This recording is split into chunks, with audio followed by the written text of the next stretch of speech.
Graça e a paz do Senhor seja sobre nós. Nessa manhã, quero convidar você a abrir a sua Bíblia no texto da segunda carta de Paulo a Timóteo. Nós estaremos hoje iniciando, sempre que tivermos a oportunidade de pregação, uma série em 2 Timóteo. E eu agradeço a Deus por termos essa visão de expor as Escrituras, de termos abundantemente aqui na igreja a pregação expositiva, e fico muito feliz da gente poder avançar nesses textos que são muito preciosos e particularmente assim, não, até uns 3, 4 anos atrás eu não tinha tanta familiaridade assim em fazer séries expositivas. Pregava expositivamente, mas não sequencial. E vi nessa forma algo muito bom para nós enquanto ouvintes da palavra, também como ministrante da palavra. E vai ser a 7ª epístola. Então, espero que, assim como Deus tem falado ao nosso coração, fale também ao coração dos irmãos através das verdades que estão contidas nesses textos. Então, hoje nós vamos partir do capítulo 1, versículo 1 até o versículo de número 5. Vamos fazer a leitura nesse momento. Paulo, apóstolo de Cristo Jesus, pela vontade de Deus, de conformidade com a promessa da vida que está em Cristo Jesus. Ao amado filho Timóteo, graça, misericórdia e paz da parte de Deus Pai e de Cristo Jesus, nosso Senhor. Dou graças a Deus, a quem desde os meus antepassados sirvo com consciência pura, porque sem cessar me lembro de ti nas minhas orações noite e dia. Lembrado das tuas lágrimas, estou ansioso por ver-te, para que eu transborde de alegria, pela recordação que guardo de tua fé sem fingimento, a mesma que primeiramente habitou em tua avó Lóide e em tua mãe Eunice, e estou certo de que também em ti. A minha oração nessa manhã é que a gente consiga, a partir desses primeiros versículos, extrair muitas lições para a nossa vida. Afinal de contas, esse texto, apesar de estar incluso nas pastorais de Paulo, mas ele serve muito para todos nós. E eu costumo compreender que mesmo os textos que são mais voltados para a prática ministerial, ainda assim eles têm muito a ensinar a nós, enquanto membros de igreja, enquanto filhos de Deus, enquanto servos do Senhor, sempre temos algo a aprender. Até porque os atributos que são necessários para um ministro do Evangelho, eles são necessários também para qualquer servo de Deus. Nós não somos super crentes porque somos ministros do Evangelho e não somos uma categoria especial. Mas os atributos que são reservados, requeridos de nós, são requeridos de qualquer crente. Todos os crentes precisam estar inclusos naquilo que vai ser tratado também na segunda epístola, como foi também na primeira.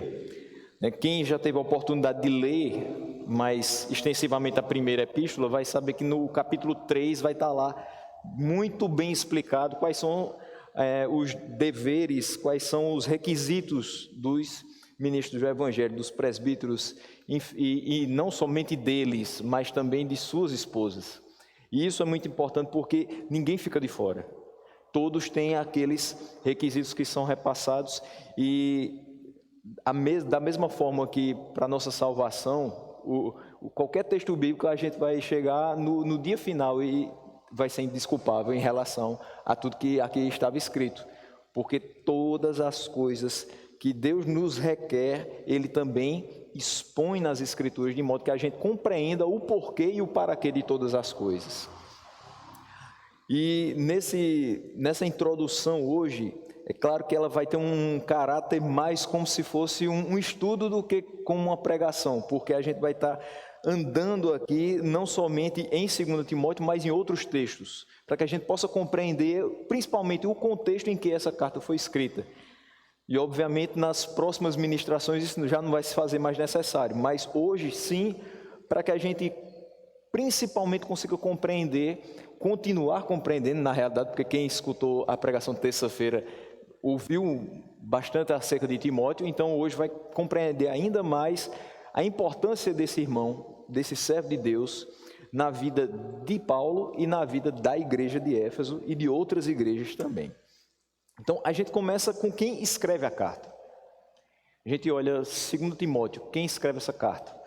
E quem escreve a carta é o apóstolo Paulo, que já havia escrito uma primeira para o jovem pastor Timóteo. E aí foi muito interessante quando o pastor Jamerson falou que no começo da sua vida cristã, Timóteo era um jovem saindo da adolescência, entre 17 e 19 anos. Mas quando Timóteo entra no ministério, ele já está um pouco mais maduro. Nessa época aqui da segunda carta de Paulo a Timóteo, já tem passado aquele texto de 1 Timóteo 4,12, quando ele enfrenta alguns problemas na igreja de Éfeso, e Paulo diz, olha, ninguém despreze a tua mocidade.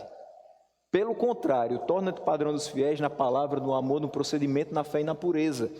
Então Timóteo tem mais ou menos a minha idade, entre 31 e 33 anos. E ele, naquele momento, ele se vê um pouco questionado na sua autoridade pela pouca idade. E é realmente muito complicado quando você, enquanto pastor, está tendo que aconselhar, repreender, ensinar, discipular pessoas que às vezes têm o dobro da sua idade, que às vezes poderiam ser seu pai, sua mãe, seu avô, sua avó. É natural do ser humano que a gente tenha uma certa, vamos dizer assim, rejeição a conselhos de pessoas mais jovens. E normalmente quando a gente já está um pouco mais vivido, vai dizer, quando ele passar por isso, ele vai saber como é determinada coisa. Quando ele for isso, aí ele vai saber me aconselhar dessa maneira. Mas Deus é tão bom, que mesmo que nós não tenhamos passado por determinadas experiências de frente, mas indiretamente nós passamos por elas. Exemplo, eu não sou pai biológico, mas eu sou filho. Então eu sei como é que um pai age, ou como pelo menos ele deve agir. E a palavra de Deus me mostra também como Deus espera que um pai cristão, temente a ele, haja com seus filhos. Então não precisa eu ser pai para saber como um pai deve agir. Principalmente porque eu tenho a minha referência. A primeira referência, Deus Pai. Segunda referência, meu pai terreno. E é muito interessante como às vezes a gente tenta dar determinados conselhos, tenta encaminhar as pessoas no caminho de Cristo e elas dizem, mas você pouco viveu. O que é que você sabe da vida? Eu não sei se isso é bom ou se é ruim, eu acho que tem suas vantagens, mas hoje, muito mais do que em outros tempos, pessoas jovens, se elas encaram a vida com seriedade, se elas têm um propósito de vida, e principalmente se elas são tementes a Deus, elas vão ter uma carga imensa de experiências ainda muito cedo. A gente tem uma expressão, acho que muito própria nossa, de dizer assim, determinada pessoa amadureceu no carbureto, ou seja, foi rápido demais. E, de fato, eu vejo que, pelo menos, a minha geração, desses anos 80 para cá, tem vivido muito rápido e tem tido muitas experiências que, talvez, a gente, em 30, 35 anos, tenha vivido que alguém que não teve a mesma carga de trabalho e de responsabilidades, em 50 anos não tenha vivido. Claro, a gente não despreza a experiência de quem já passou da nossa idade, mas hoje olhar para essa geração que é colocada como geração Y em alguns momentos, né, uma geração que já pegou o começo da internet, já pegou o começo da tecnologia, mas ainda está com os pés muito fincados no chão e dizer que ela não viveu nada, é muito complicado. Mas imagine Timóteo, que não tinha nada disso. Chegar para alguém que está com problemas conjugais e dizer assim: bom, vocês precisam orar mais, vocês precisam conversar mais, vocês precisam compreender um ao outro, e deve haver respeito e harmonia dentro do lado de vocês. Talvez isso não soasse tão fácil assim. Então ele teve muitas questões. E aí Paulo precisou encorajá-lo, dizer: Timóteo, olha, não vá pensando que porque alguém não escutou o seu conselho é inútil. Não, o seu conselho é muito útil, principalmente se você levar a sério aquilo que a palavra de Deus nos transmite. Se os seus conselhos forem baseados na palavra de Deus, certamente alguém vai dar ouvidos e vai seguir aquilo que você fala. Agora, se você falar da sua própria cabeça, do seu próprio entendimento, isso de fato vai soar muito inútil, vai soar como palha para qualquer pessoa. E de fato é assim que a gente deve procurar aconselhar qualquer pessoa, pela palavra de Deus. Porque aquilo que acontece comigo pode ter sido muito impactante, porém nem sempre ou quase nunca serve para você. Porque Deus não age de uma só forma com os seus filhos, senão não existiria a multiforme graça de Deus. Então, não é porque... E isso é muito complicado porque, por exemplo, num momento como esse que a gente está vivendo, chegar para alguém e aconselhar e dizer assim: meu irmão, tenha força, do mesmo jeito que meu parente se recuperou de coronavírus, o seu parente vai também. E se ele morrer? O que funcionou comigo, talvez não funcione com você. O meu parente se recupera, mas talvez o seu não. Isso quer dizer que você tem menos fé do que eu? Absolutamente não. A gente não pode entrar nessa história de que se algo deu certo para alguém é porque teve muita fé e algo deu errado para outra pessoa é porque ela não teve fé. Todas as coisas estão determinadas e estão no controle de Deus. Se chegou o momento de uma pessoa, eu posso orar, eu posso jejuar, mas aquilo vai acontecer. Para todas as coisas existe um tempo. Se chegou o tempo, é assim que acontece. Lembre-se de Davi. O filho dele com Batseba não deveria durar mais do que 7 dias. Até porque era um filho de pecado.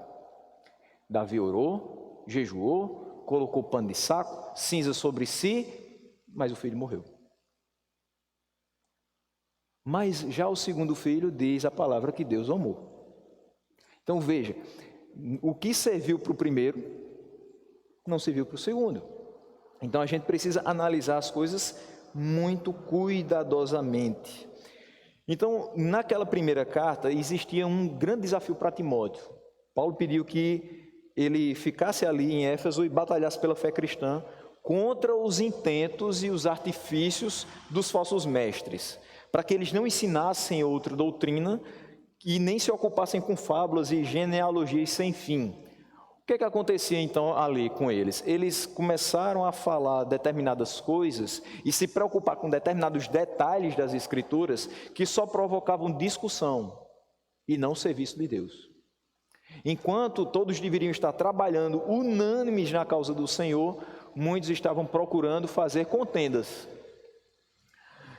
É mais ou menos como se alguém aqui perguntasse qual a altura de Sansão. Ou qual a altura de Golias. Aí a gente vê na Bíblia que tem alguma questão acerca, mas diz que ele era um gigante. Faz alguma diferença a gente saber se ele tinha 3,12 metros ou 3,10 metros? Não, porque a grande diferença naquele texto é saber que Davi, mesmo sem a armadura de Saul, pegou uma pedra, colocou em sua funda e atirou na testa do gigante. E o gigante caiu não pela pedra, mas pelo poder de Deus. Então, certas discussões, certas genealogias, certos detalhes não vão fazer a mínima diferença na nossa fé. E nisso os falsos mestres começavam a pegar para que eles mostrassem ter um determinado conhecimento a mais e começassem a ter maiores adeptos. Imagine se hoje uma pessoa começa a dizer...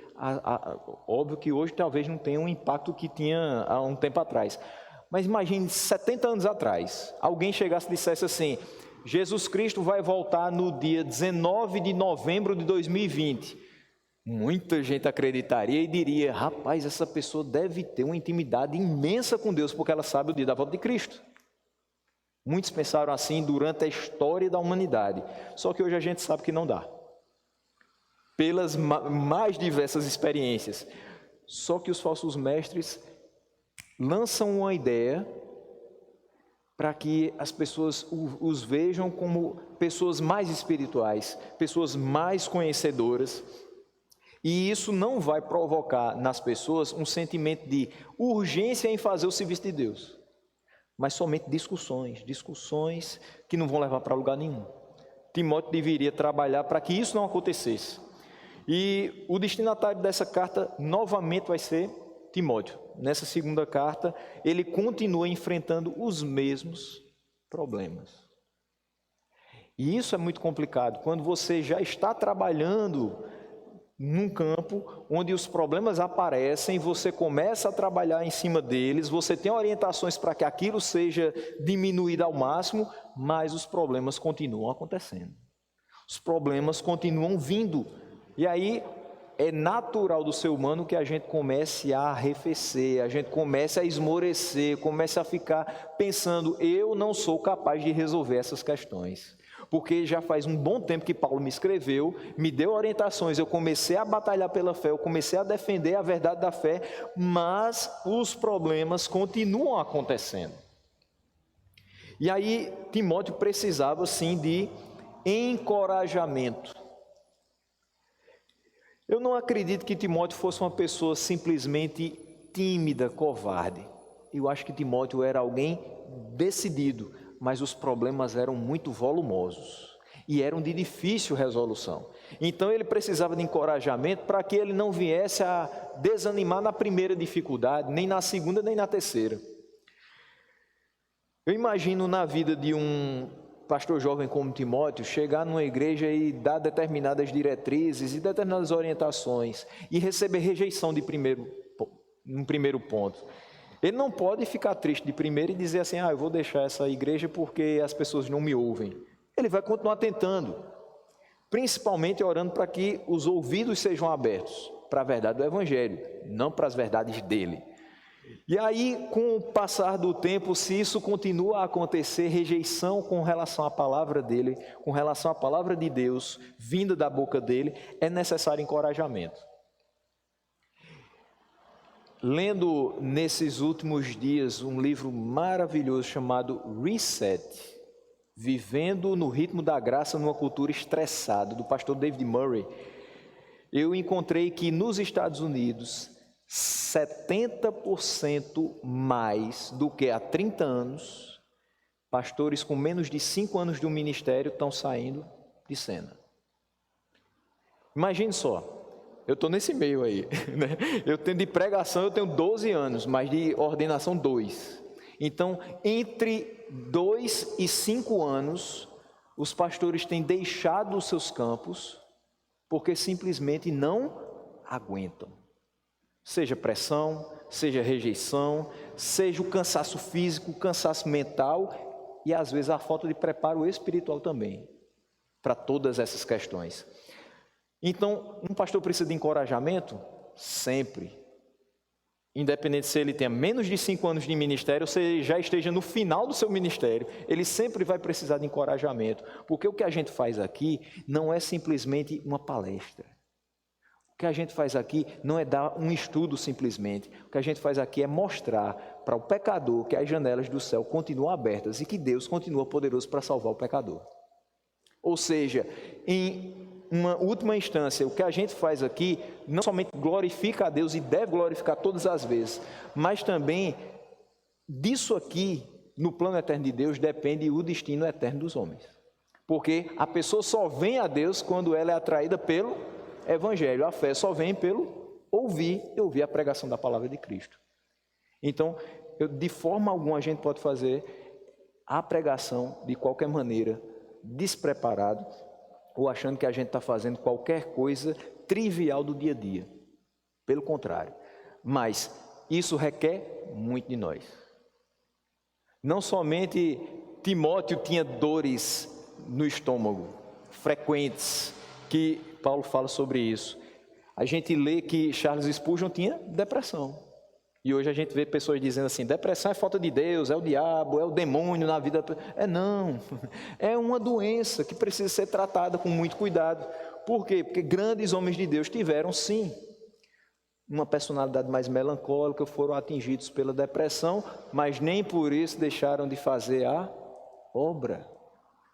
E Timóteo, em meio a dores, fez a obra, sim, cumpriu como assim foi requerido por Paulo, cumpriu cabalmente o seu ministério. E Timóteo exercia um papel importantíssimo na igreja primitiva, era alguém muito especial para Paulo. A gente precisa, sim, ter pessoas que sejam importantes na vida da igreja e pessoas que sejam importantes na nossa vida. Referenciais, que a gente diga assim, eu preciso estar do lado de determinada pessoa, para que ela também me ajude a caminhar, para que ela também me dê orientações para que eu possa caminhar no ministério. E ele era um filho espiritual de Paulo. Quando eu falei aqui, eu não sou pai biológico, mas pela graça de Deus, alguns filhos espirituais a gente vai na caminhada gerando. E provavelmente Timóteo foi convertido durante a primeira viagem missionária de Paulo. Aí, deixando Listra, a sua cidade natal, ele acompanha Paulo nas outras viagens missionárias, a segunda e a terceira, que a gente vê lá no livro de Atos. E Paulo também deu orientações para que Timóteo fosse a algumas igrejas locais, também para ensinar as pessoas. Então, Timóteo não somente era um fiel companheiro de viagens missionárias, mas também era um excelente discipulador. Então, ele era enviado para outras igrejas para também ensinar essas igrejas e dar orientações a essas igrejas. Sabendo quem escreveu e quem é o destinatário, em que contexto essa carta foi escrita? Em que condições essa carta foi escrita? Existia um contexto externo e um contexto interno em Paulo. Quando a gente fala de 2 Timóteo, a gente fala no começo muito mais de Paulo do que de Timóteo. Por quê? Porque Paulo, de fato, ele estava na sua segunda prisão. A gente olha hoje, parece uma coisa irreal no nosso contexto, mas no contexto de Paulo e talvez no contexto de várias pessoas da Europa para o Oriente Médio de hoje, isso aqui seja uma realidade das mais comuns. Um pastor preso. E depois que ele foi liberto da prisão em Roma, em 62 e 63, e depois da quarta viagem missionária, durante a qual ele escreve a primeira carta de Timóteo e Tito, Paulo volta a ser preso no reinado de Nero. Só por esse nome já dá para saber mais ou menos o que esse homem estava sofrendo. A gente, pela história, sabe que Nero foi um imperador não somente insano, mas também muito contrário aos cristãos. Então, na primeira prisão, Paulo ficou em prisão domiciliar, da primeira vez que ele foi preso. Então, Atos 28, versículo 1 diz assim: uma vez em Roma, foi permitido a Paulo morar por sua conta, tendo em sua companhia o soldado que o guardava.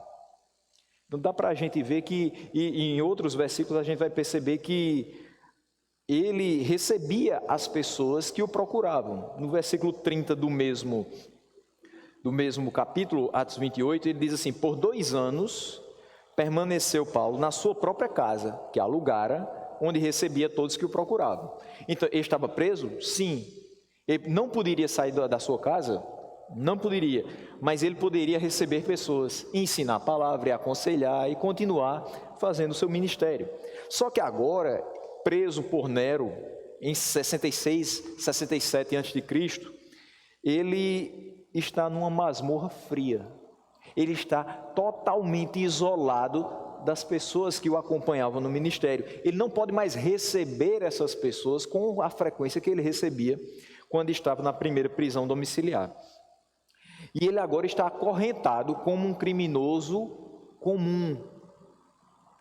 A gente pode perceber que na primeira prisão ele diz: eu também sou cidadão romano, eu tenho um dos meus direitos. Mas agora esses direitos não servem mais. Ele está acorrentado como qualquer um outro. E os seus próprios amigos tiveram dificuldade de descobrir onde é que ele estava detido, nessa segunda prisão. Na segunda carta de Paulo a Timóteo, no capítulo 1, versículo 16 e 17, ele vai dizer: conceda ao Senhor misericórdia à casa de Onesíforo, porque muitas vezes me deu ânimo e nunca se envergonhou das minhas algemas. Antes, tendo ele chegado a Roma, me procurou solicitamente até me encontrar. Então veja que quando ele necessitou de determinados materiais e que alguém o visitasse, Onesíforo chegou em Roma e começou a percorrer a cidade até que encontrasse o local da sua detenção. Então, a situação de Paulo estava muito mais caótica do que na primeira prisão. E quando ele fala de Onesíforo, que procurou diligentemente, insistentemente até o encontrar, eu tiro aqui uma lição para a gente, um pensamento, uma observação para a gente. Ultimamente nós somos tão ameaçados, e aí eu estou falando dos pastores, mas também dos irmãos em Cristo. Nós somos tão ameaçados por projetos políticos e jurídicos de prisão. Se você for muito evangélico, muito religioso, talvez você seja preso em pouco tempo. Se você pregar a palavra em determinados locais, você é preso. Se você falar determinadas coisas, né? Para quem não acompanhou durante essa semana, uma professora de biologia, que também é teóloga, comentou a respeito de homossexualidade. Está sendo processada. Pode perder não só emprego, pode perder credibilidade porque fez esse comentário, né? Pode perder muitas coisas, inclusive a sua liberdade. Então, a gente tem sido tão ameaçado ultimamente que eu penso que será que nós teríamos alguns onesíforos no tempo presente?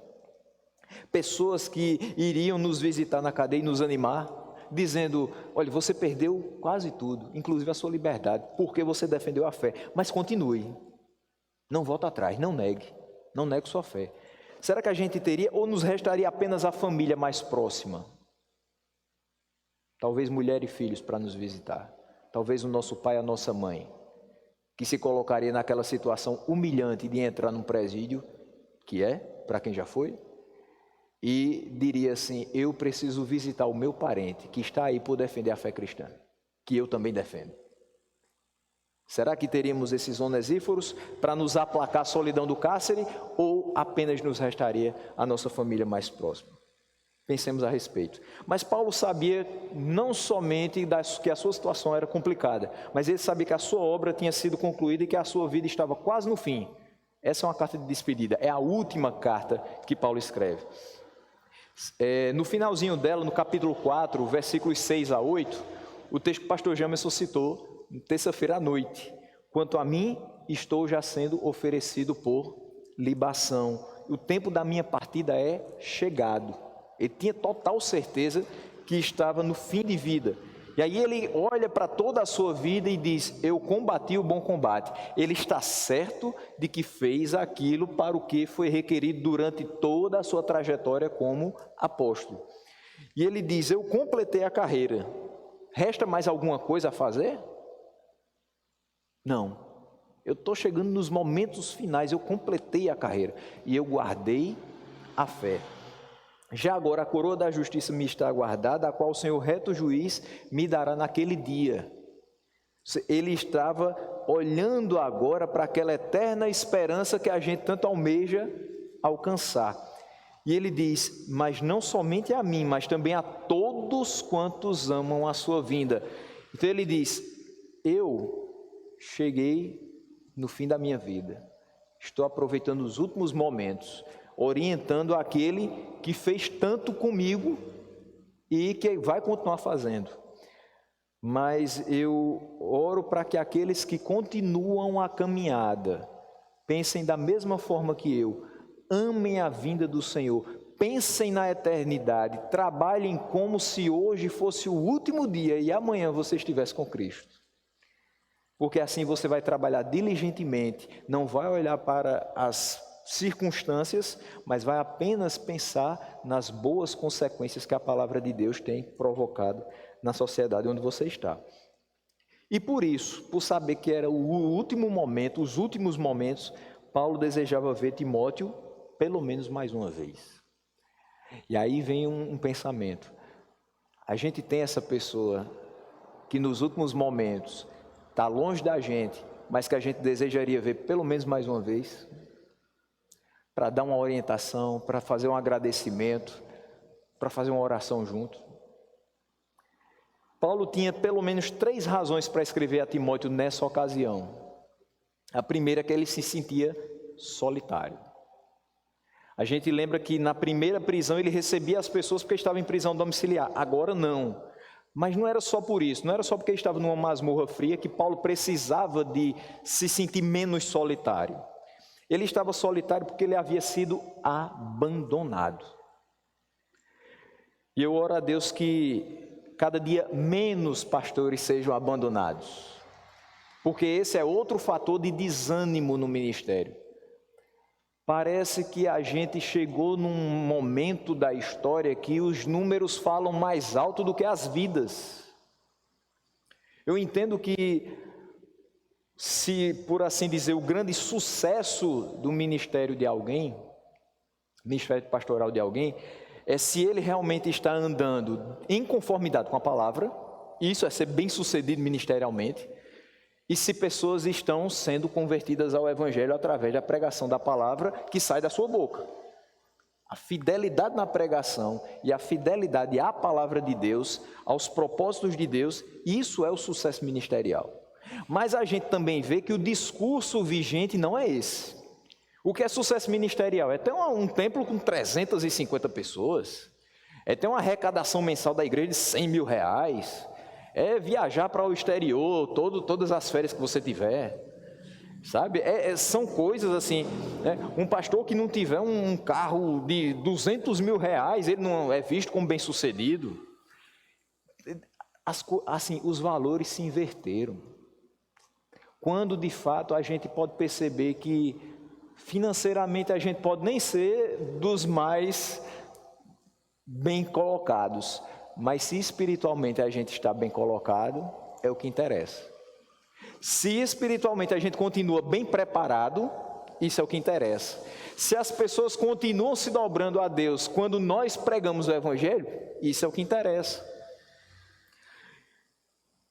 E Paulo, abandonado por essas pessoas, eu olho hoje a situação de muitos que são abandonados e são colocados como fracassados ministerialmente, porque a igreja dele há 10 anos tinha 1000 pessoas e hoje tem 200.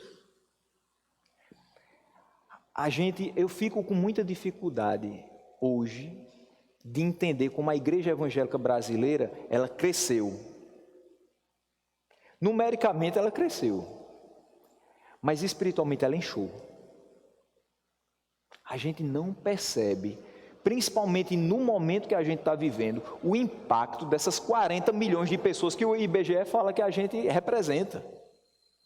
Como é que nós somos quase 1/3 da população e o pânico se instala no nosso meio? Onde é que está a nossa confiança e certeza de que Deus está controlando todas as coisas e que mesmo que a gente morra, a gente sabe para onde vai? Parece que assim, se a gente escutar 72, 73 mil, 74 mil, 75 mil, a fé da gente vai diminuindo. Parece que quanto mais sobe o número de casos, menos confiante a gente fica. Isso não deveria acontecer. Se verdadeiramente nós estamos firmados nessa palavra, isso não deveria acontecer. Então a gente percebe que a influência, a força dessa igreja, falando no contexto da gente, brasileiro, não é tão forte assim.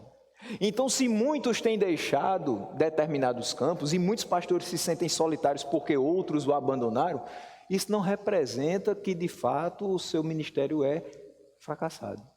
Talvez aqueles que saíram nunca foram dos nossos. Eu me lembro muito de João na sua primeira carta. Saíram porque não gostavam, porque não queriam estar ali, porque não tinham compromisso, porque a corda apertou e disse, não dá para mim. Para quem abraça o ministério pastoral, tem que saber o seguinte, a corda não somente vai apertar, talvez ela quebre nas suas costas. Você talvez seja estrangulado em vários momentos por essa corda, mas se foi Deus que lhe chamou, Ele sempre vai ter um escape para que você continue fazendo a obra dele. E Ele sempre vai lhe dar graça para que você supere os momentos de torção, de pressão, de esmagamento das suas forças. Mas Figelo não achava isso. Figelo achou que as pressões eram muito grandes e deu no pé. Hermógenes foi embora. Todos da província da Ásia foram embora também. Demas amou o presente século e também foi embora. Crescente tinha ido para Galácia. Tito estava na Dalmácia e Tíquico estava em Éfeso. Esses não abandonaram Paulo, esses estavam fazendo a obra em outros locais. Mas Paulo se sentia solitário. Por quê? Porque eram pessoas com quem ele contava. Somente Lucas estava com ele. Ele diz isso no capítulo 4, versículo 11. Somente um estava com ele. Mas pelo menos tinha esse um. E mais ainda, essa frase eu gosto. Um com Deus é maioria. De fato, se Paulo estava ainda confiante em Deus, apesar de tudo, ele ainda assim estava muito bem. Solitário, humanamente falando, mas muito tranquilo, quando ele lembrava que Deus estava com ele em todos os momentos. Paulo desejava muito que Timóteo fosse ter com ele, porque ele era o seu cooperador. Romanos 16, 21 mostra isso para a gente. É o meu cooperador. Você não quer perto de você uma pessoa que atrapalha. Você quer perto uma pessoa que vai lhe ajudar. E às vezes a gente até diz assim, se não pode ajudar, pelo menos não atrapalhe. E era isso que Paulo precisava, de alguém que, se podia estar com ele, podia nem ter tanta forma de ajudar porque estava preso, mas pelo menos não estava atrapalhando, porque estava fazendo aquilo que eles já tinham meditado a respeito do que é necessário para que a obra de Deus continuasse crescendo. Mas Timóteo não era só um cooperador para Paulo, não era só uma pessoa que ele colocou junto de si para que ele ajudasse no trabalho da igreja, era também um filho. E a gente sabe que assim, não existem relatos de que Paulo tivesse um filho, um descendente direto, mas ele tem uma estreita relação com Timóteo, de forma que em Filipenses 2:22 ele diz: conheceis o seu caráter provado, pois serviu o evangelho junto comigo como filho ao Pai. Então, ele diz que foi uma pessoa que esteve junto com ele, ouvindo as orientações dele, caminhando junto com ele, fazendo aquilo que ele também fez, seguindo o exemplo dele. E o filho segue o exemplo do pai. Então Paulo foi essa referência que Timóteo não tinha na questão espiritual, porque o seu pai não era crente em Cristo, mas ele teve em Paulo essa figura que o ajudou a ser cada dia mais firmado no Evangelho. Ele já tinha a figura de casa, que a gente vai ver também, mas foi importantíssimo que ele tivesse Paulo como essa figura de liderança que o ajudou a ser quem ele de fato foi. Uma segunda questão que Paulo precisava escrever para Timóteo nesse momento, ele estava preocupado com o bem-estar das igrejas nesse período de perseguição sob o reinado de Nero. E ele traz algumas admoestações a Timóteo. A primeira: Timóteo, guarda o Evangelho. Ele diz no versículo 14 do primeiro capítulo: guarda o bom depósito mediante o Espírito Santo que habita em nós. Guarde o Evangelho, guarde essa palavra. Você vai precisar dela. E as pessoas precisam dela.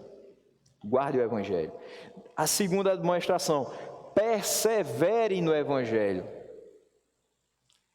Esse é o encorajamento que Paulo dá. Você já está firmado nesse Evangelho, mas você tem que perseverar. Não deu certo hoje, pode ser amanhã. Não deu certo agora, pode não ser o tempo, mas vai chegar o tempo. Persevere. Não desista de pregar o Evangelho. E ele diz no versículo 14 do capítulo 3: tu, porém, permanece naquilo que aprendeste e de que foste inteirado, sabendo de quem o aprendeste. Então, permanece naquilo que você aprendeu. E ele diz: continue pregando, é a terceira admoestação, continue pregando. Chega uma hora que talvez você pense: eu não vou mais pregar. Eu estou pregando há não sei quantos anos e as pessoas continuam errando nas mesmas coisas. A gente vê isso demais. A gente pode pregar santidade 10 anos a fio, e as pessoas, por serem pecadoras, e nós mesmos, por sermos pecadores, continuaremos errando, às vezes nas mesmas questões. Por conta disso a gente vai deixar de pregar? Não. Timóteo precisava continuar pregando. Prega a palavra, capítulo 4, versículo 2, insista, é o que ele está querendo dizer. Quer seja oportuno, quer não, corrige, repreende, exorta com toda a longanimidade e doutrina. Esse é um dos atributos que a gente tem maior dificuldade de ter em relação a Deus. A gente não tem paciência, a gente é imediatista. Acho que uma pessoa, ela se sente atraída pelo Evangelho e chega para a gente e fala assim: pastor, eu estou me sentindo atraído pelo Evangelho, eu quero ser um crente em Cristo. Talvez daqui a 2, 3 meses a gente já queira que aquela pessoa esteja pronta para abraçar determinadas responsabilidades que ela não vai estar. A necessidade é grande, realmente, a seara é muito extensa e os trabalhadores são muito poucos. Mas a gente não pode ser imediatista na obra do Senhor, porque tudo tem que ser feito, não somente com ordem e decência, mas com planejamento.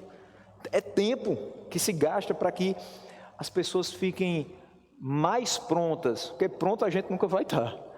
Se sentir capaz, se sentir digno de fazer a obra do Senhor, a gente nunca vai estar. Mas Ele nos dá essa oportunidade.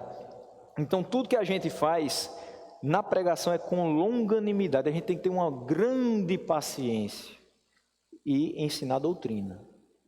Que hoje, o pastor Ron já falou aqui algumas vezes, né? Hoje, quando você prega doutrina, tem gente que já rejeita. Mas é o que a gente precisa. O que é doutrina? Nada mais é do que os ensinamentos da palavra de Deus. Você quer ser um crente em Cristo? Você quer ser alvo das bênçãos do Senhor ao invés da ira dele? Siga a doutrina da palavra. E a gente precisa ensinar essa doutrina. Então Paulo precisava alertar, e uma quarta questão que ele precisava falar é o seguinte: Timóteo, se for necessário, sofra por este evangelho. Guarde o evangelho, persevere no evangelho, continue pregando este evangelho e, se for necessário, morra por ele. Aí alguém pode perguntar: eu vou morrer pelo evangelho? E minha família fica como? E o sustento da minha família? E meus pais que queriam que eu fosse um médico, um engenheiro, um doutor? Aí eu fui para o lado de missões e morri. O que acontece depois disso? Nossos pais podem querer uma coisa, mas o nosso pai é quem determina. E eu dou graças a Deus que eu não entrei na faculdade de medicina. Porque não era isso que Deus queria. Também não era isso que eu queria. Em último ponto. Graças a Deus que o curso que às vezes a gente olha e diz, mas é tão pouco rentável. As pessoas nem valorizam um professor de uma escola pública. Mas as experiências que a gente tem didáticas, a lida com as pessoas todos os dias, seja alunos, pais de alunos, funcionários, isso vai preparando a gente para a vida ministerial também, para lidar com determinadas questões. Então, tudo tem um propósito. E a gente precisa enxergar o propósito que Deus teve em nos tirar dos planos dos nossos pais terrenos para colocar no plano dele, no propósito dele. Talvez a gente pensasse outra coisa, a gente olhasse para a vida da gente e dissesse, se eu pudesse voltar 20 anos, eu ia fazer isso, fazer aquilo. Não, primeiro, você não vai voltar 20 anos. Segundo, você não ia fazer nada disso. Porque a sua história já foi escrita por Deus. Você não está escrevendo a sua história agora. O seu destino está sendo preparado. Não, a sua história já está totalmente construída por Deus. Nós estamos apenas vendo o desenrolar dessa história. E isso é bom, porque as nossas decisões, na maioria das vezes, poderiam levar para caminhos de morte. Porque aos nossos olhos parece ser bom, mas os caminhos do Senhor é que realmente são planos e levam a gente para onde a gente deve estar no final de tudo. E também Paulo queria alertar Timóteo, relembrá-lo que o ministério é vivido com base no que diz a palavra, na dependência do Espírito de Deus, com perseverança, constância e com uma boa dose de sofrimento. É difícil a gente viver o ministério pastoral durante muitos anos e dizer que não aconteceu nada de extraordinário. Tem uma boa dose de sofrimento envolvido em tudo isso. Esse sofrimento pode ser a nossa saúde indo embora, por conta dos afazeres desse ministério, e pode ser também quando a gente percebe que por mais que a gente tenha pregado durante muito e muito tempo, determinada ovelha continua tropeçando no mesmo espinho e não está conseguindo chegar no aprisco. Aqui dali provoca uma dor e um sofrimento que a gente muitas vezes, só a gente e Deus compartilha desse momento, de dizer, mas Senhor, eu queria tanto que fulano acertasse, eu já preguei tantas vezes a mesma coisa, e ele continua errando no mesmo quesito. Aí é quando a gente olha para dentro de si e diz assim, Senhor, eu também estou errando em várias coisas, talvez no mesmo quesito, me ajuda, para que eu possa ajudar ele, com longanimidade e doutrina. E ele queria escrever à igreja de Éfeso por meio de Timóteo também. No final da carta ele diz assim, a graça seja convosco.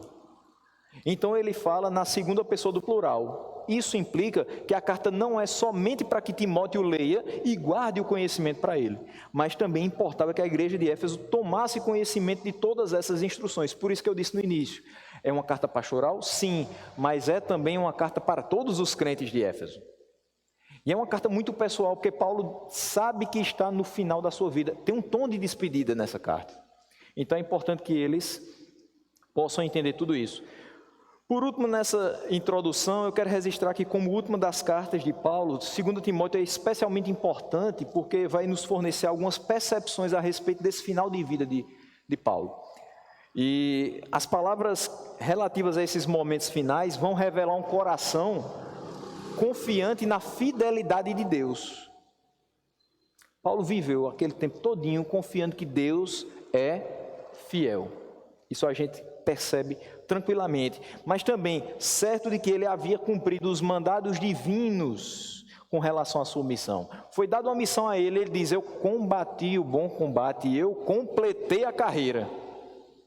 Eu sei disso, o meu coração está tranquilo em relação a isso. O Espírito Santo que habita em mim testifica no meu interior de que eu fiz a vontade de Deus, com todas as dificuldades, com as minhas limitações humanas, mas eu fiz a vontade de Deus. E Paulo tinha certeza de que aquele que o havia resgatado da morte no passado, agora iria o resgatar por meio da morte para a vida eterna.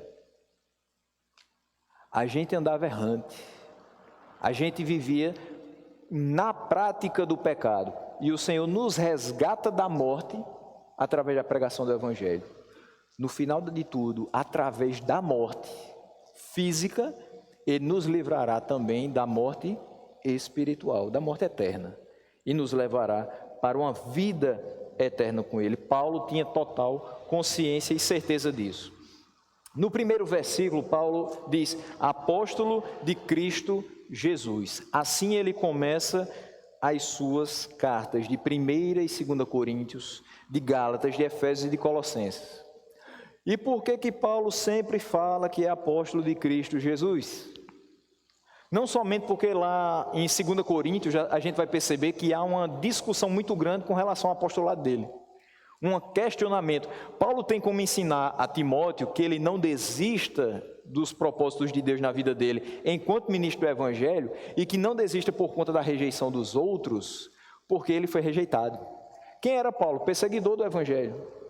Quando ele é convertido a Cristo, muitos não conseguem compreender como aquilo seja verdadeiro. E muitos rejeitam a figura de Paulo como apóstolo, mas ele sempre diz, eu sou apóstolo, mesmo sem ser digno desse título. Eu sou fora de tempo. Aqueles que foram escolhidos por Deus tiveram experiências maravilhosas, mas eu ainda assim tive, pela misericórdia de Deus, também uma experiência maravilhosa, que hoje me confere o direito sim de ser apóstolo. Mas mais do que isso, ele se apresentava como alguém enviado, como representante oficial e com a autoridade de Cristo. Quando ele diz apóstolo de Cristo Jesus, ele não está colocando a autoridade desta função, deste ofício, nele mesmo, mas em Cristo. Quando ele diz pela vontade de Deus, ele convocou a cúpula da denominação dele e disse assim: me ordene apóstolo? Em um culto solene? Não. Ele se autodeclarou apóstolo e começou a pregar nas cidades? Não. Ele é apóstolo de Cristo Jesus pela vontade de Deus. Foi Deus que quis. Talvez no seu íntimo, sabendo de tudo que ele iria passar, ele dissesse: eu não ia querer ser apóstolo, não. Eu não ia pedir isso. Mas Deus assim o quis. E a sua autoridade é baseada unicamente na vontade de Deus. Por que você é apóstolo, Paulo? Porque Deus quis. Porque nós somos pastores? Porque Deus quis. Planos e números, realidade, o que Deus quer. Assim é com a nossa vida. Hoje muitos arrogam ser apóstolos. E como se isso assim fosse um título que conferisse poderes especiais. Tem uns que acham mesmo que tem poderes especiais, até que o suor da toalha pode curar. Cuidado com isso, né? A sombra de Pedro curava, mas aí é outra história. A autoridade dos apóstolos da atualidade se baseia em milagres, e é tudo com aspas mesmo, em sucessos financeiros dos seus seguidores e na magnitude dos seus templos. Antigamente você comprava uma ou duas casas e fazia um templo para estabelecer ali uma igreja. Hoje você compra um quarteirão. Um quarteirão para a igreja, outro para o estacionamento. E você percebe que são templos lindos, arquitetonicamente são lindos, perfeitos. Mas o que está fora é o que importa ou o que está dentro? O que é pregado dentro? O que é vivido dentro? Como as pessoas que estão dentro vivem, como elas se sentem, como elas estão espiritualmente, elas estão crescendo, elas estão sendo alimentadas, a palavra está sendo pregada, a fidelidade na pregação, isso é o que interessa. A diferença abissal entre esses apóstolos de hoje e Paulo é que o verdadeiro apóstolo se fia única e exclusivamente na autoridade de Cristo e na sua palavra, ponto. E ele diz, apóstolo de Cristo, pela vontade de Deus, de conformidade com a promessa da vida que está em Cristo Jesus. Uma das funções dos apóstolos era proclamar a vida eterna que está disponível em Cristo. Então, ele prega de conformidade com essa promessa da vida que está em Cristo. A vida não está nele, a vida está em Cristo. No versículo 15 e 16 do primeiro capítulo da primeira carta, ele diz, fiel é a palavra e digna de toda aceitação, que Cristo Jesus veio ao mundo para salvar os pecadores, dos quais eu sou o principal. Mas por esta mesma razão, dele ser o principal dos pecadores, me foi concedida misericórdia, para que em mim, o principal, evidenciasse Jesus Cristo a sua completa longanimidade e servisse eu de modelo a quantos hão de crer nele para a vida eterna. Paulo tinha condição de chegar para as pessoas e dizer assim, olha, eu estou pregando o evangelho, um evangelho de transformação de vidas. Quer ver essa transformação? Olhe para mim. Quem eu era e quem Deus me fez ser. Não é quem eu era e quem eu sou, é quem eu era e quem Deus me transformou. Em quem Deus me transformou. Porque ninguém se transforma. Ninguém olha para a sua vida, faz uma introspecção e no outro dia passa a ser alguém diferente, passa a agir de forma diferente. Se não for Deus a mover o coração dessa pessoa e transformar o seu interior, as atitudes continuarão sendo as mesmas do velho homem. Então, trazendo para nós uma lição com respeito ao ministério pastoral no quesito pregação, a nossa sublime tarefa é mostrar ao nosso ouvinte que os céus estão abertos para todo aquele que crê na mensagem salvadora do Evangelho. É isso, para isso que a gente foi chamado. Nós não podemos fechar a porta do céu. Eu, meditando aqui, me lembrei muito do pastor Rony, que disse que tem gente que prega, parece que fecha a porta do céu. Quando a gente precisa, a gente não tem o poder, mas a nossa pregação abre para aquele que está no plano eterno de Deus. Se é plano de Deus salvar através daquela determinada pregação, pessoas vão ter os ouvidos abertos, as escamas dos olhos caídas e eles vão crer para a vida eterna. Eu não posso dizer que só pode ser crente de determinada forma, você só vai ser crente se você fizer isso que eu estou mandando. Não, eu não posso fechar a porta do céu. A minha tarefa é totalmente diferente. Nós não podemos esquecer que nós que somos instrumentos nas mãos de Deus, somos meros pecadores. Eu não posso me colocar como sendo melhor do que qualquer outra pessoa e andar com a chave do céu no bolso. Nós fomos alcançados pela graça e nos foi dado pela misericórdia de Deus o privilégio de anunciar as boas novas, para que outros, como nós éramos no passado, que também vagueiam perdidos na obscuridade de seus pensamentos, possam se chegar à verdade do Evangelho. Eu estava por aí. Mais ou menos como as pessoas dizem assim, deixando a vida me levar. Mas eu fui atingido por uma mensagem que diz que Deus está no controle da minha vida. E minha vida estando nas mãos de Deus, eu vou andar totalmente diferente do que eu andava antes. Que a minha vida tem um dono, que eu tenho algo a cumprir, eu tenho responsabilidades enquanto filho de Deus. Então eu não posso mais andar como se as coisas não tivessem importância. Eu não posso deixar que a vida me leve se ela vai me levar para o local errado. Tenho que deixar que o Espírito de Deus me conduza na sua vontade. E ele fala no versículo 2, ao amado filho Timóteo, graça, misericórdia e paz da parte de Deus Pai e de Cristo Jesus nosso Senhor. Quando ele diz amado filho ou querido filho, Timóteo era o seu filho espiritual. Em Gálatas 4, 18 e 19, ele vai dizer assim, é bom ser zeloso pelo bem e não apenas quando estou presente convosco, meus filhos, por quem de novo sofro as dores de parto até ser Cristo formado em vós. Então, Paulo tem os seus filhos espirituais pelos quais ele sofre, ele se esmera, ele se esforça para que a sua pregação vá formando na mente e na vida deles, de fato, um pensamento voltado para Cristo e um coração voltado para a sua obra, até ser Cristo formado em vós. Nos versículos finais do 3 ao 5, Paulo vai agradecer a Deus pela fé de Timóteo. E ele vai dizer, dou graças a Deus, a quem desde os meus antepassados sirvo com consciência pura, porque sem cessar eu me lembro de ti nas minhas orações noite e dia. Lembrado das tuas lágrimas, estou ansioso por ver-te, para que eu transborde de alegria, pela recordação que guardo de tua fé, sem fingimento, a mesma que primeiramente habitou em tua avó Loide e em tua mãe Eunice, e estou certo de que também em ti. Paulo está escrevendo essa carta, lembre-se sempre disso, ao passo que a gente for caminhando nela, está escrevendo dentro da cadeia.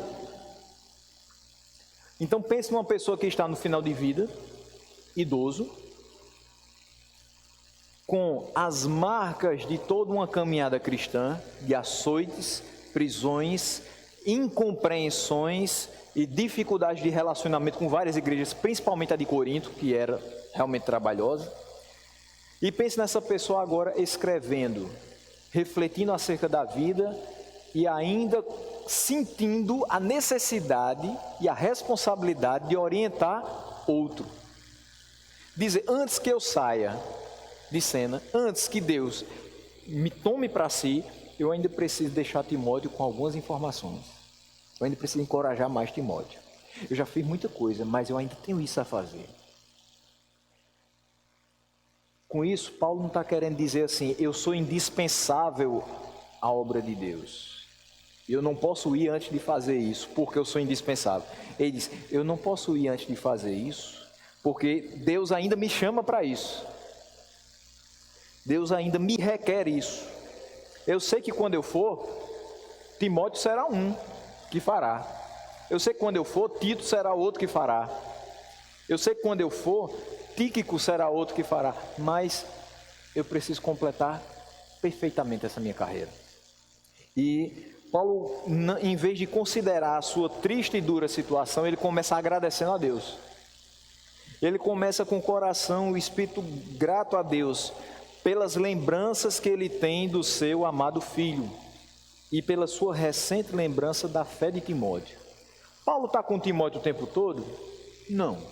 Mas é certo que por alguma carta ou mensageiro ele recebeu notícias de Timóteo, entre a primeira e a segunda carta. De tal forma que ele sabe que Timóteo ainda continua passando pelos mesmos problemas que motivaram a primeira carta. Mas ele também sabe que, apesar dos problemas, Timóteo continua firme e continua fiel, mas precisa de encorajamento. Então o apóstolo afirma que serve a Deus com a mesma pureza de consciência que caracterizava o serviço que a Deus prestava aos seus antepassados. Do mesmo jeito que antes de mim vários pregaram, eu agora também estou pregando. E a fé que ele proclamava era o cumprimento da esperança dos seus antepassados. Em tudo aquilo que os seus antepassados criam, Paulo estava também pregando.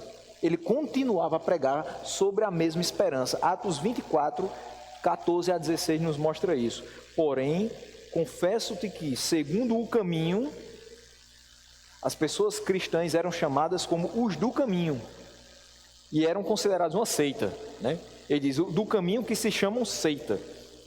Assim eu sirvo ao Deus de nossos pais, acreditando em todas as coisas que estejam de acordo com a lei e nos escritos dos profetas, tendo esperança em Deus, como também estes a têm, de que haverá ressurreição, tanto de justos como de injustos. Por isso também me esforço por ter sempre consciência pura diante de Deus e dos homens. Lembre-se que em 1 Coríntios, nós temos um questionamento entre aqueles que são contrários à visão da ressurreição e Paulo. Mas ele fala a respeito da ressurreição do corpo. Então, ele está pregando àqueles desse momento a mesma coisa que era pregada anteriormente. Mas por que ele prega a mesma coisa? Porque ele está pregando tudo que está de acordo com a lei e nos escritos dos profetas. Ele está seguindo a palavra de Deus.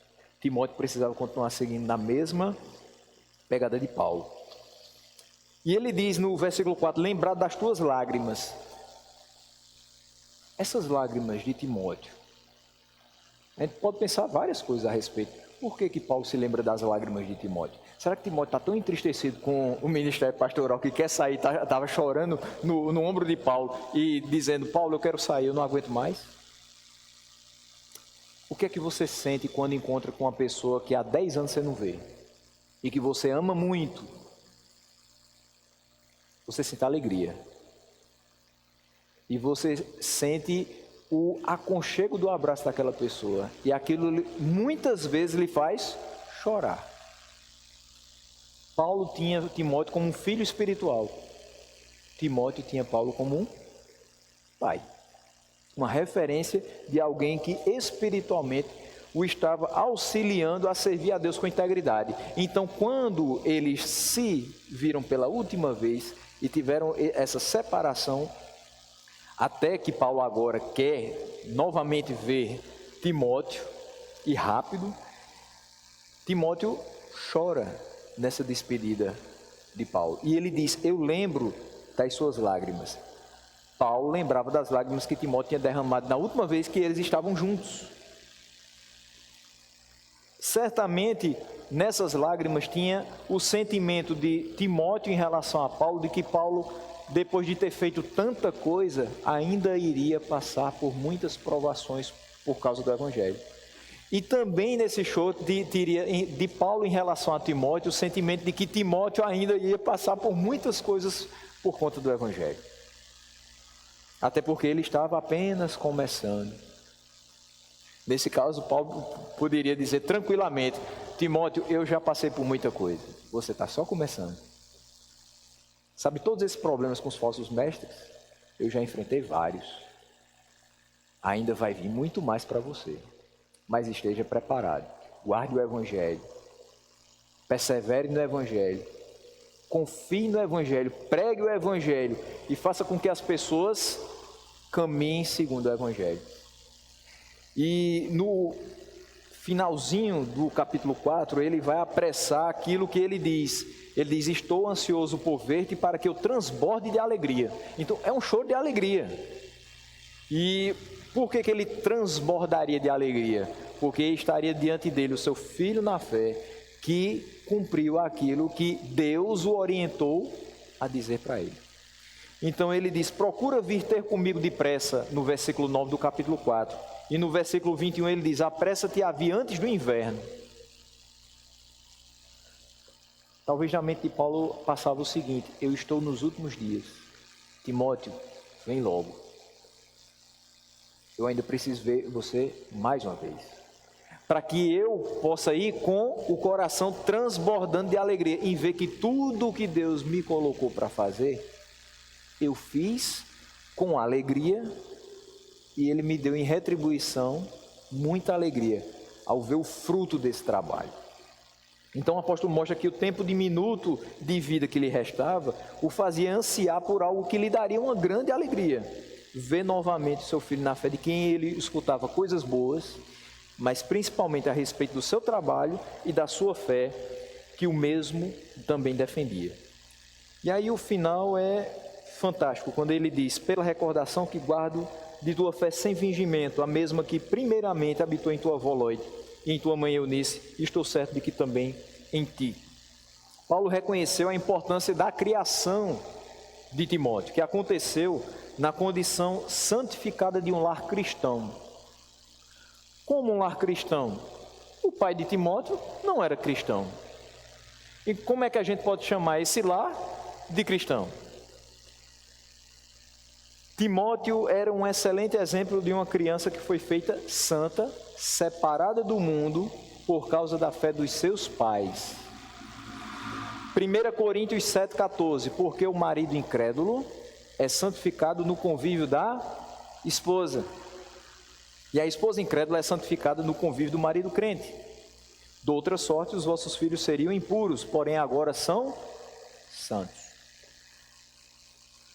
Por que ele fala aqui que a fé sem fingimento, essa fé forte e sincera de Timóteo habitou na sua mãe Eunice? Porque por mais que o pai de Timóteo não fosse cristão, mas ele foi santificado pelo convívio da sua esposa Eunice. E por que Eunice tinha essa fé tão forte? De modo que mesmo tendo um marido que não era cristão, ela possibilitou que o filho fosse cristão, criado num lar cristão, e fosse o exemplo de fé que a gente vê, porque ela também teve uma criação muito forte. A sua mãe Loide a criou no caminho do Evangelho. Então nós temos o seguinte: a criação, ela não assegura a salvação de alguém. Não é porque eu sou filho de crente que eu estou salvo, em outras palavras, mas os meus pais são instrumentos usados por Deus para me levar à fé. Os pais de Timóteo, Eunice, sua mãe, e a sua avó Loide, foram instrumentos usados por Deus para levar à fé. Então, isso é maravilhoso. Nós temos um lar cristão que nos aponta o caminho da verdade, da salvação. Talvez a gente tenha mais na frente filhos que vão escutar o Evangelho durante toda a sua infância e juventude, e depois eles saiam. Depois eles não queiram mais nada com o Evangelho. Por quê? O fato de você ser cristão não assegura o fato do seu filho ser cristão. Mas entenda que a nossa responsabilidade é ser instrumentos nas vidas deles. Por isso, quando acontecer se você realmente fez o que deveria fazer, no popular, se você fez a lição de casa e seu filho se desviou depois, você não tem que ficar se martirizando e chorando por conta do destino dele. Você continua orando por ele, você continua ensinando. Mas o fato de você ensinar e de você dar o exemplo, infelizmente, não vai assegurar que ele vai entrar na porta dos céus. Agora, o fato de você ser remisso nessa atividade, de você ser relapso nessa atividade, pode complicar muito sua vida. Você vai sofrer bastante por saber que você não fez o que deveria fazer. Da mesma forma, nós, enquanto ministros do Evangelho, se percebermos que algumas das ovelhas que estavam entre nós, na realidade no final eram bodes, nós não podemos nos martirizar porque perdemos esses elementos do aprisco. Mas, se nós não fizermos o que nos foi requerido a fazer, o sangue de várias ovelhas estará sim nas nossas mãos. Nisso, a gente vai avançar mais nessa história de batalha pela fé cristã. E encorajamento. E nos momentos finais de Paulo, um dos maiores expoentes do Evangelho, nas suas derradeiras orientações ao amado Timóteo, que era o seu cooperador, mas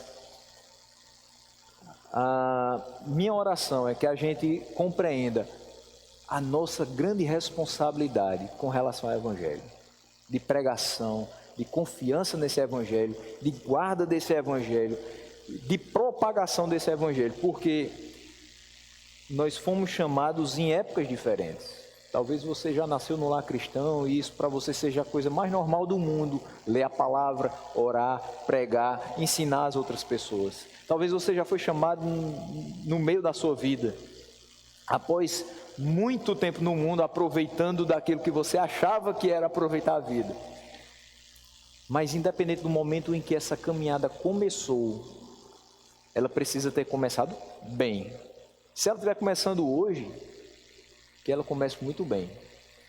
Mas melhor do que começar bem é terminar bem.